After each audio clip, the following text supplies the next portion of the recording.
చాలా బలవంతులు దావీదు గారు. నా దగ్గర ఏ బలము లేదు, నాకు ఆ బలమంతా దేవుడే ఇచ్చాడు. అవునా? ఇంకా తోడేలు ఇంకా చాలా వచ్చాయంట కదా మీ దగ్గరికి? అవును, ఒక రోజు నా దగ్గరికి ఒక ఎలుగుబంటి కూడా వచ్చింది. ఆ ఎలుగుబంటి కూడా సేమ్ అలానే ఒక గొర్రె పిల్లని పట్టుకుంటే, ఇప్పుడు నేను ఎలా అయితే సింహాన్ని చంపానో అలానే ఎలుగుబంటిని కూడా చీల్చేశాను. నేను ఎప్పుడు ఎక్కడికి వెళ్ళినా ఏదైనా ప్రమాదం వచ్చింది అనుకోండి, వెంటనే మోకరించి యేసయ్యకి ప్రార్థన చేస్తా. యేసయ్యా నాకు బలం ఇవ్వవా, యేసయ్యా నాకు సహాయం చేయవా అని ప్రార్థన చేస్తా. పిల్లలు మీలో ఎంతమంది ప్రార్థన చేస్తారా? అలా నిజంగా చేస్తారా? నిజంగా చేస్తారా? అయితే మీరు కూడా చాలా సూపర్. ఒకరోజు ఎవరు మీకు వచ్చి ప్రేయర్ చేశారంటేనే అడవిలో, అవునా? చేశారా? అవును, నాకు పాస్టర్ గారు ఉన్నారు. ఆ పాస్టర్ గారి పేరు ఏం పేరంటే శామ్యూల్. ఆ పాస్టర్ గారు ఏం చేశారో తెలుసా?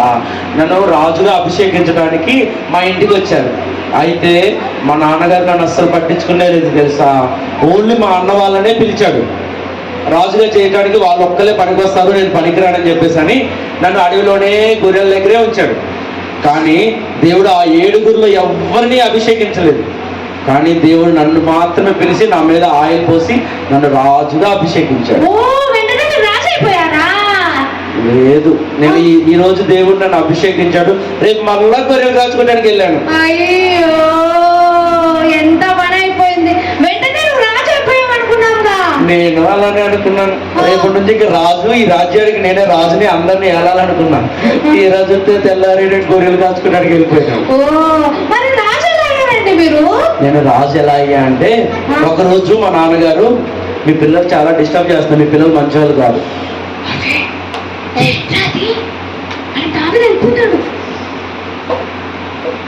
లేదు లేదు అది కాదు, మా పిల్లలు అలాంటి పిల్లలు కాదు.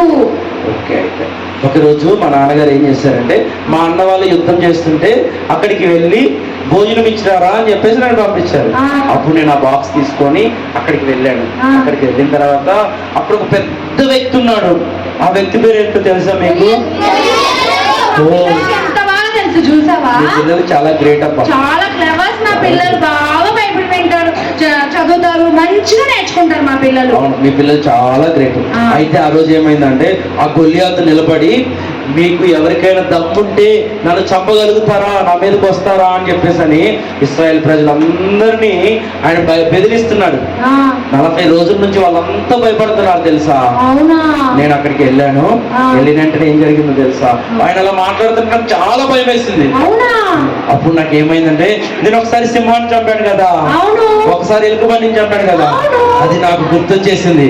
సింహాన్ని చంపడానికి, ఎలుగుబంటిని చంపడానికి దేవుడు నాకు శక్తిని ఇచ్చాడు కదా, అలానే గొల్లియాతును చంపడానికి కూడా దేవుడు నాకు శక్తిని ఇస్తాడని నేను వెంటనే అక్కడి నుంచి పక్కకి వెళ్ళి మోకరించేసి, యేసయ్యా నాకు సహాయం చేయవా, ఆ గొల్లియాతుని నేను చంపేస్తాను అని ప్రార్థన చేశాను. వెంటనే దేవుడు నాకు శక్తిని ఇచ్చాడు. కత్తి తీసుకొని వెళ్ళి చంపారా? అయ్యో లేదు, నా దగ్గర కత్తే లేదు తెలుసా. కత్తి లేదా దావీదు దగ్గర? లేదా? పెద్ద రాజవస్త్రాలు అన్నీ ఉంటాయి అనుకున్నాం మేము. నా దగ్గర ఏమీ లేదు. సౌలు ఇచ్చాడు కానీ రాజుగారు, వేరే రాజు నాకు ఇచ్చారు బట్టలు, ఆ కత్తి ఇచ్చాడు, కానీ అవన్నీ నాకు లూజ్ అయిపోయినాయి. ఎందుకంటే నేను చిన్న పిల్లని కదా, అందుకని నాకు నేను ఏం చేశానంటే, ఒక ఎలుగుబంటి తీసుకో, ఇక ఈ ఒకటి కాట్ బాల్ తీసుకొని, దీన్ని తెలుసా మీ అందరికీ? నేను దీన్ని తీసుకొని ఏం చేశానంటే, అక్కడికి వెళ్ళాను. అక్కడికి వెళ్ళి గొల్లియాతు అలా నిలబడ్డాడు. గొల్లియాతు ఏమని అడిగాడో తెలుసా నన్ను? ఏమని అడిగాడు చెప్తారా దావీదు? మీరు చెప్తారా? గొల్లియాతు ఏమన్నాడు చెప్తారా? పిల్లలు రాళ్ళు పట్టుకొని వస్తున్నారు, నేనేమన్నా కుక్కనా అని అడిగాడు. మీకు తెలుసా? నేను రాళ్ళు పట్టుకుని వెళ్ళాను కదా గొల్లియాతుని చంపడానికి. గొల్లియాతు ఏమన్నాడంటే, నేను కుక్కనా ఏంటి రాళ్ళు పట్టుకుని వస్తున్నావు అన్నాడు. అప్పుడు నేనేం చేశానంటే, నువ్వు కుక్కవేరా, నాకు దేవుడే సహాయం చేస్తాడని వెంటనే ఇలా తీసుకొని ఇలా చాక్లెట్ కాదు, రాయి గొల్లియాతుకి ఇలా వేశాను. అలా వేయగానే ఏమైందో తెలుసా? ఏమైంది? ఇలా వేయగానే ఇలా వేశాను. మీ పిల్లలంతా డిస్టర్బ్ చేస్తారు. నేను వెళ్ళిపోతున్నాను. వెళ్ళిపోతాడు రా దావీదు, ఎందుకు అలా అరుస్తారు? అంటే బాగుంది అన్ని తెలుసుకున్నాం మనము. అప్పుడు ఎలా జరిగిందో మనకు తెలియాలి కదా, అవునా? ఆయన నోటి నుంచి చెప్తే ఎంత బాగుంటుంది. మీరు సైలెంట్ గా ఉంటేనే మాట్లాడతాను. ఓకే ఓకే, మా పిల్లలు మంచోళ్ళే దావీదు.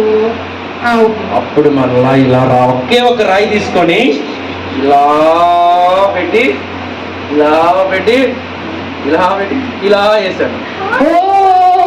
అలా వెంటనే ఏమైందో తెలుసా?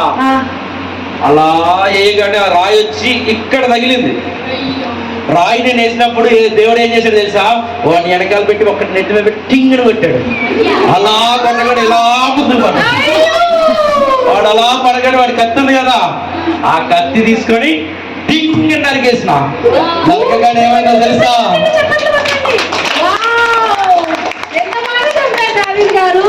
నేను రాయేశాను, దేవుడు వెనకాల నుంచి కొట్టేశాడు.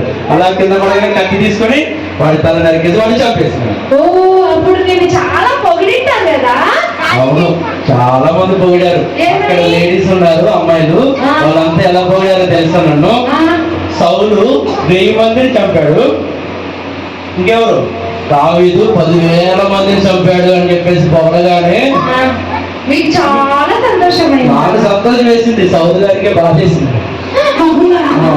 మీరు చెప్పండి పిల్లలు, మీ ముందు ఎవరైనా పొగిడితే మీకు కోపం వస్తుందా? వస్తుంది కదా.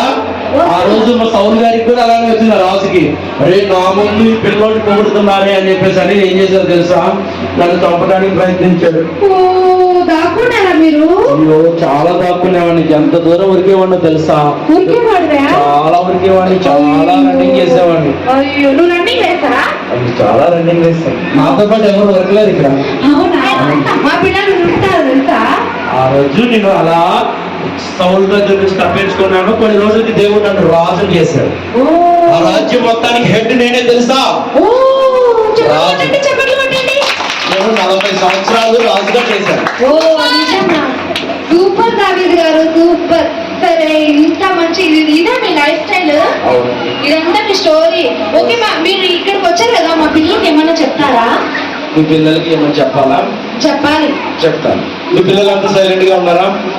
ఉన్నారు, మంచి సైలెంట్ గా ఉన్నారు. వినడానికి రెడీగా ఉన్నారా? ఉన్నారు. అయితే నేను చెప్తాను. ఇక్కడ మీకు తెలుసా, ఇక్కడ సీఎం పిఎం అని ఉంటారు కదా, వాళ్ళు ఎన్ని సంవత్సరాలు పరిపాలిస్తారు?